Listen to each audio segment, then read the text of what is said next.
அனைவருக்கும் வணக்கம். Aishwarya astro academy உங்களை அன்புடன் வரவேற்கின்றது. நாம் ஒவ்வொரு நாளும் நவ கிரகங்களில் 9 கிரகங்கள் சூரியன், சந்திரன், செவ்வாய், புதன் பகவான், குரு பகவான், சுக்கிர பகவான், சனி பகவான், ராகு பகவான், கேது பகவான், இந்த 9 கிரகங்கள் மற்றும் மாந்தி உள்பட அனைத்து கிரகங்களுக்கும் நாம் பலன் சொல்லிக்கொண்டே வருகின்றோம். இன்று நாம் பார்க்கக்கூடிய அந்த பலன் செவ்வாய் பகவான் 12 ராசிகளில் நின்றால் என்ன பலன், அதை வழிபாடு எந்த மாதிரி வழிபாடு செய்தால் அந்த செவ்வாயினுடைய அந்த வைப்ரேஷன் நமக்கு வரும் என்பதை நாம் இன்றைய பதிவில் பார்ப்போம். செவ்வாய் என்பது இரத்தக்காரகன். செவ்வாய் என்பது இரத்தக்காரகன். செவ்வாய் என்பது பூமிக்காரகன். செவ்வாய் என்பது வீடு, வண்டி, மனை, வாகனம், சொத்து சம்பந்தப்பட்ட காரக கிரகம். செவ்வாய் என்பது கடனை கூட குறிக்கக்கூடிய கிரகம். செவ்வாய் என்பது இளைய சகோதரம், உறவில் இளைய சகோதரம். செவ்வாய் என்பது பெண் ஜாதகத்தில் செவ்வாய் கணவரை குறிக்கும். செவ்வாய் என்பது மைத்துனர். செவ்வாய் என்பது மருமகன் அல்லது மருமகளை குறிக்கக்கூடிய அந்த காரக உறவுகளில் செவ்வாய் பகவான் சுட்டி காட்டுகின்றது. அப்போ செவ்வாய் பகவான் 12 ராசிகளில் ஒவ்வொரு ராசியில் லக்னத்திற்கு 1ஆம் இடத்தில் செவ்வாய் இருந்தால் என்ன பலன் என்பதை பார்ப்போம். அப்படி வரிசை கிரகமாக 12 ராசிகளில் நாம் பார்ப்போம். இப்போ உதாரணமாக செவ்வாய் பகவானை நாம் என்ன சொல்கின்றோம்? செவ்வாய் தோஷம் என்று சொல்கின்றோம். ஒரு ஜாதகத்தில் அது ஆண் ஜாதகமாக இருந்தாலும் சரி அல்லது பெண் ஜாதகமாக இருந்தாலும் சரி, லக்னத்திற்கு 2ஆம் இடத்திலோ அல்லது 4ஆம் இடத்திலோ அல்லது 7ஆம் இடத்திலோ அல்லது 8ஆம் இடத்திலோ அல்லது 12ஆம் இடத்திலோ செவ்வாய் பகவான் இருந்தால் அதற்கு செவ்வாய் தோஷம் என்று நாம் ஆணித்தரமாக எல்லோரும் அழைக்கக்கூடிய அந்த சொல்லாக மாறிவிட்டது. செவ்வாய் ஏன் செவ்வாய் தோஷம் என்று சொல்கின்றார்கள்? செவ்வாய் என்பது இரத்தக்காரகன். இரத்தம் சார்ந்து அந்த கிரகம் செவ்வாய் பகவான். செவ்வாய் என்பது சிகப்பு நிறத்தை குறிக்கக்கூடிய கிரகம். செவ்வாய் என்பது செம்மண் பூமியை குறிக்கக்கூடிய கிரகம். செவ்வாய் என்பது இரத்தக்காரகன். அப்போது ஒரு ஆணுடைய இரத்தம் ஒரு பெண்ணுடைய உடலுக்கு ஒத்துப்போகின்றதா என்பதை இந்த செவ்வாய் பகவான் சுட்டி காட்டும். உடைய உடல் உடல் வாகு குளிர்ச்சியாக இருக்கலாம், இன்னொருடைய உடல் வாகு வெப்பம் சார்ந்த உடலாக கூட இருக்கலாம், வெப்ப உடல் இருக்கலாம், ஒரு குளிர்ச்சி உடலாக இருக்கலாம். இந்த வெப்ப உடல் இந்த குளிர்ச்சி உடலுக்கு கட்டுப்படும். 2 உடல்களுமே வெப்பமாக இருந்தால் ஒன்றுக்கொன்று இரிட்டேஷன் ஆகும்.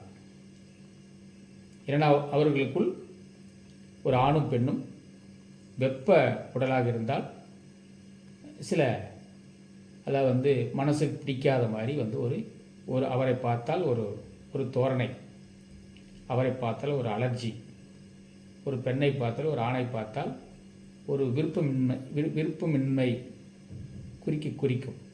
ஸோ அதனால தான் செவ்வாய் இருக்கிற இடத்தில் செவ்வாய் உள்ள ஜாதகத்தை பொருத்துகின்றார்கள். இதுக்கு முழுக்க செவ்வாய் தோஷம் அல்ல. இது முழுக்க செவ்வாய் என்பது இரத்தக்காரகம். இரத்தம் சார்ந்துதான் இந்த இணைவை இணைக்கின்றார்கள். லக்னத்தில் செவ்வாய் இருந்தால் ஒரு ஜாதகத்தில் அது ஆணாக இருந்தாலும் சரி அது பெண்ணாக இருந்தாலும் சரி, லக்னத்தில் செவ்வாய் இருந்தால் அந்த லக்னத்தில் பெண் ஜாதகமாக இருந்தால் கணவரை எந்த சூழ்நிலையிலும் விட்டு கொடுக்க மாட்டார்கள். லக்னத்தில் செவ்வாய் இருந்தால் கணவர் அது என்ன செயல் செய்தாலும், பிடிக்காத செயல் செய்தாலும் கூட அந்த பெண் தன்னுடைய கணவரை எந்த சூழ்நிலையிலும் விட்டு கொடுக்க மாட்டார்கள்.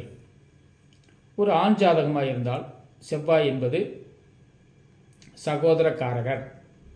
ஸோ எந்த சூழ்நிலையிலும் சகோதரனை விட்டு கொடுக்க மாட்டார். லக்கணம் என்பது தலை, செவ்வாய் என்பது ப்ரெஷர், பிளட் ப்ரெஷர். அப்போ லக்கணத்தில் வந்து செவ்வாய் இருந்தாங்கன்னா அந்த ஜாதகத்தில் அது ஆண் ஜாதகமாக இருந்தாலும் சரி, அது பெண் ஜாதகமாக இருந்தாலும் சரி, அவர்களுக்கு டென்ஷன், அதாவது வந்து ப்ரெஷர் வந்து தலைக்கு ஏறிவிடும். தலையில் வந்து எப்பவுமே டென்ஷனாக இருப்பார்கள், எப்பவும் ஒரு பரபரப்பாக இருப்பார்கள், எப்போதும் கோப குணமாக இருப்பார்கள். அதை நிவர்த்தி செய்வதற்கு இப்போ லக்கணத்தில் செவ்வாய் இருந்தால் வழிபடக்கூடிய தெய்வம் மங்களநாதர். செவ்வாய் என்றால் மங்களம், செவ்வாய் என்றால் மங்களகாரகர். அதனால் லக்கணத்தில் செவ்வாய் இருந்தால் மங்களநாதர். அது எங்கே இருக்குது என்றால் கும்பகோணம் பக்கத்தில் உத்திரகோச மங்கை அந்த ஆலயத்தில் மங்களநாதர் இருக்கின்றார். லக்கணத்தில் செவ்வாய் இருப்பவர்கள் வந்து இந்த மங்களநாதரை வழிபாடு செய்தால், லக்கணத்தில் செவ்வாய் இருந்தால் அந்த டென்ஷன், அந்த படபடப்பு அதை சார்ந்து நிச்சயமாக அவர்களுக்கு வந்து விலகிவிடும். அடுத்தது 2ஆம் இடத்தில் செவ்வாய் இருந்தால், 2ஆம் இடம் என்பது தனம், குடும்பம், வாக்கு. ஏற்கனவே வாக்கு என்பது சொல், செவ்வாய் என்பது வெப்ப கிரகம். இவருடைய பேச்சு வந்து ரொம்ப சூடான பேச்சுகளாக இருக்கும், உஷ்ணமான பேச்சாக இருக்கும். செவ்வாய் என்பது காரசாரமான பேச்சாக இருக்கும். அதனால்தான் ஒரு லக்கணத்துக்கு வந்து 2ஆம் இடத்துல வந்து செவ்வாய் இருந்தால் செவ்வாய் தோஷம் என்று சொல்கின்றார்கள். ஸோ 2ஆம் இடத்தில் வந்து செவ்வாய் இருந்தால் இவர்கள் 2ஆம் இடம் என்பது செல்வம், தனம், குடும்பம். இவர்கள் செல்வ முருகன், அதாவது செவ்வாய் என்றால் முருகர், தனம் என்றால் தனம் செல்வம், அந்த இடத்தை குறிக்கக்கூடிய அந்த இடம் 2ஆம் இடம். செல்வ முருகரை வழிபாடு செய்தால் இவர்களுக்கு உஷ்ண பேச்சு அல்லது ஏதாவது வாய் தவறி ஏதாவது பேச்சு இருந்தால் கூட பேச்சில் வந்து கட்டுப்பாடு இருக்கும். கட்டுப்பாடற்ற அந்த பேச்சை வந்து இவர்கள் நிறுத்தி கொள்வார்கள். அதற்கு செல்வ முருகரை வழிபாடு செய்தால் உங்கள் ஊரில் அருகில் உள்ள ஆலயங்களில் முருகனுடைய ஆலயங்களில் செல்வ முருகர் இருந்தால் வழிபாடு செய்து கொள்ளுங்கள். அல்லது முருகரை வழிபாடு செய்தால் உங்களுக்கு 2ஆம் இடத்தில் உள்ள செவ்வாய் தோஷம் என்று சொல்லக்கூடிய அந்த அமைப்பு நீங்கிவிடும். செவ்வாய் என்பது நாய். ஸோ நாய்க்கு வந்து பிஸ்கட் வந்து போடுவது சிறப்பு. 2ஆம் இடத்தில் செவ்வாய் இருந்தால் தெருவில் உள்ள நாய்களுக்கு பிஸ்கட் போடுவது சிறப்பு. செவ்வாய் என்பது கத்திரிக்காய். ஸோ இவர்கள் வந்து செவ்வாய் என்பது வீடு, மேசம் என்றால் ஆடு. அப்போது ஆட்டிற்கு கத்திரிக்காய் சின்னதாக வெட்டி போட்டாலும் கூட இந்த செவ்வாய் தோஷம் கழியும். செவ்வாய் தோஷத்தினுடைய செவ்வாயினால் இந்த பாதிப்பு ஏற்படாது. 3ஆவதாக செவ்வாய் என்பது இஞ்சி. சமையலில் நாம் இஞ்சி என்று சொல்லக்கூடிய அந்த பொருள் வந்து செவ்வாயினுடைய காரகத்துவம். செவ்வாயை, அந்த இஞ்சியை தோல் நீக்கி, அதாவது சீவி துண்டு துண்டாக வெட்டி போட்டால் நிச்சயமாக அந்த செவ்வாய் தோஷம் குறையும். செவ்வாய் என்பது கத்திரிக்காய் என்று சொன்னேன். இவர்கள் அதிகமாக காரசாரமான உணவுகள் வந்து விரும்பி சாப்பிடுவார்கள். கத்திரிக்காய் வந்து அதிகமாக விரும்பி சாப்பிடுவார்கள். சமையலில் இஞ்சி அதிகமாக பயன்படுத்துவார்கள். இதெல்லாம் வந்து ஒரு பரிகாரங்கள் என்பதை சுட்டி காட்டுகின்றது. ஆனால் 2ஆம் இடத்தில் செவ்வாய் இருப்பவர்கள் நாய்க்கு பிஸ்கட் போடலாம், ஆடுகளுக்கு கத்திரிக்காய் வெட்டி போடலாம், இஞ்சியை தோல் நீக்கி சீவி அதை துண்டு துண்டுகளாக வெட்டி போடலாம், அல்லது சமையல் செய்து சாப்பிடலாம்.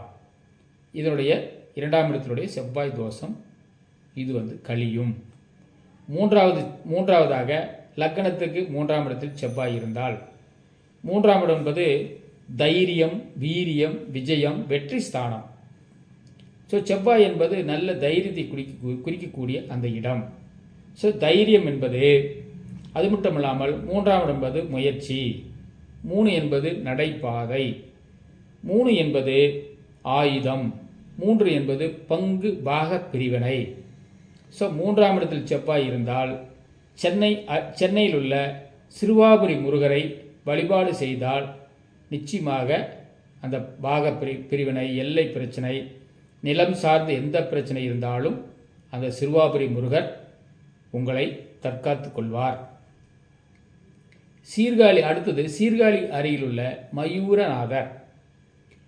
மயூரநாதரை வழிபாடு செய்தாலும் இந்த பாகப்பிரிவினை, பங்கு பிரச்சனை, தைரிய குறைபாடு, வீரிய குறைபாடு எதுவாக இருந்தாலும் உங்களை அதை சரி செய்து கொள்ள முடியும். அடுத்தது 3ஆம் இடம் என்பது வழி.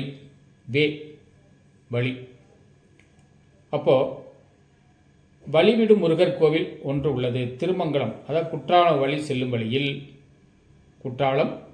செல்லும் வழியில் திருமங்கலம் அருகில் வழிவிடு முருகர் கோவில் பேரே வழிவிடு முருகர் கோவில். அந்த ஆலயங்களில் வழிபாடு செய்தால் உங்களுக்கு நிலம் சார்ந்த பிரச்சனை, பங்கு பிரச்சனை, பங்காளிகள் பிரச்சனை அனைத்தும் தீர்ந்துவிடும். அடுத்ததாக 4ஆம் இடத்தில் லக்னத்திற்கு 4ஆம் இடத்தில் செவ்வாய் இருந்தால், 4ஆம் இடம் என்பது வண்டி வாகனம், கல்வி சார்ந்து, உடல் சுகம், 4 என்பது தண்ணீர், 4 என்பது வயல் சோலை, 4ஆம் இடம் என்பது பதவி. ஸோ ஒருவருக்கு பதவி கிடைக்க வேண்டுமென்றால் அல்லது வீட்டிற்கோ விவசாய நிலத்திற்கோ போர் போடுவதாக இருந்தாலும் சரி, அல்லது வயல்வெளிகளில் விவசாயம் செய்யக்கூடிய அமைப்பாக இருந்தாலும் சரி, விவசாயத்தில் நல்ல மகசூல் எடுக்க வேண்டுமென்றாலும் கூட இந்த நாளில் உள்ள செவ்வாய், லக்னத்திற்கு 4ஆம் இடத்தில் உள்ள செவ்வாய் 4ஆம் இடம் என்பது சதுர், அதாவது 4 என்பது ஸ்கொயர். சதுர்முக முருகனை, அதாவது சின்னாளப்பட்டி அருகில் உள்ள, சின்னாளப்பட்டிக்கு திண்டுக்கல் பக்கத்தில் சின்னாளப்பட்டி அருகில் உள்ள சதுர்முக முருகரை வழிபாடு செய்தால் உங்களுக்கு பதவி உயர்வு, அது மட்டும் இல்லாமல் விவசாயம் சார்ந்து, அது மட்டும் இல்லாமல் வீடு மனை வண்டி வாகனம் கல்வி சார்ந்து அனைத்து அதே போல் 4ஆம் இடத்தில் செவ்வாய் இருந்தால் செவ்வாய் தோஷம் என்று சொல்கின்றார்கள். அதை நிவர்த்தி செய்யக்கூடிய அமைப்பாக சதுர்முக முருகன் திண்டுக்கல், அதாவது சின்னாளப்பட்டி பக்கத்தில் அருகில் சதுர்முக முருகனை வழிபாடு செய்யலாம். அடுத்தது பழனி முருகரை தண்டாயுதபாணி சுவாமியை தரிசனம் செய்தாலும் கூட உங்களுக்கு செவ்வாய் தோஷம் அதை பாதிக்காது. அடுத்து மதுரை அருகில் உள்ள பழமுதிர் சோலை, 4ஆம் இடம் என்பது விவசாயம், சோலை சார்ந்து அந்த காரகம். ஸோ பழமுதிர் சோலையில் உள்ள முருகரை வழிபாடு செய்தால் அந்த 4ஆம் இடத்தில் உள்ள செவ்வாய் தோஷம் நீங்கிவிடும். 4 என்பது வயல், 4ஆம் இடம் என்பது வயல். ஸோ வயலூர் முருகரை, திருச்சி பக்கத்தில் உள்ள அருகில் உள்ள வயலூர் முருகரை வழிபாடு செய்தால் உங்களுக்கு 4ஆம் இடத்தில் இருக்கும் செவ்வாய் பகவானுடைய தோஷம் குறையும்.